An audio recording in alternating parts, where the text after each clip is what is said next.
മറ്റു വാർത്തകളിലേക്ക് പൗരത്വ ഭേദഗതി നിയമത്തിനെതിരെ അതിശക്തമായ പ്രതിഷേധത്തിനൊരുങ്ങുകയാണ് CPIM. നിയമത്തിനെതിരെ വിപുലമായ ജനകീയ മുന്നേറ്റം സംഘടിപ്പിക്കാനാണ് സംസ്ഥാന നേതൃത്വത്തിന്റെ തീരുമാനം. മുഖ്യമന്ത്രി പിണറായി വിജയൻ അടക്കം പങ്കെടുക്കുന്ന ബഹുജന റാലി സംസ്ഥാന വ്യാപകമായി സംഘടിപ്പിക്കുമെന്ന് CPIM അറിയിച്ചു. പൗരത്വ ഭേദഗതി നിയമത്തിനെതിരെ ആദ്യമേ CPIM കടുത്ത എതിർപ്പാണ് പ്രകടിപ്പിച്ചിരുന്നത്. ആ എതിർപ്പ് തന്നെ എപ്പോഴും നിലനിർത്തുമെന്നാണ് CPIM സംസ്ഥാന നേതൃത്വം വ്യക്തമാക്കുന്നത്.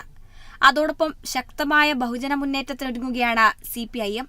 സമാന ചിന്താഗതിയുള്ളവരെ മുഴുവൻ അണിനിരത്തി പ്രക്ഷോഭം സംഘടിപ്പിക്കുമെന്നും അറിയിച്ചു. അതേസമയം പൗരത്വ ഭേദഗതി നിയമം നടപ്പാക്കുന്നതിൽ കോൺഗ്രസ് നിലപാട് വിപരീതമാണെന്നാണ് CPIMന്റെ ആരോപണം. സംസ്ഥാനത്ത് നിയമം നടപ്പാക്കാതിരിക്കാൻ സാധിക്കില്ലെന്നാണ് കോൺഗ്രസും BJPയും പറയുന്നതെന്ന് കഴിഞ്ഞ ദിവസം CPIM സംസ്ഥാന സെക്രട്ടറി MV ഗോവിന്ദനും പറഞ്ഞിരുന്നു. ഇരു മുന്നണിക്കും ഈ വിഷയത്തിൽ ഒരേ സ്വരമാണെന്നും CPIM ആരോപിക്കുന്നു. നിയമത്തിനെതിരായ പ്രക്ഷോഭത്തിൽ മുസ്ലിം ലീഗ് അടക്കമുള്ള രാഷ്ട്രീയ പാർട്ടികൾക്ക് പങ്കെടുക്കാമെന്നും CPIM വ്യക്തമാക്കുന്നുണ്ട്.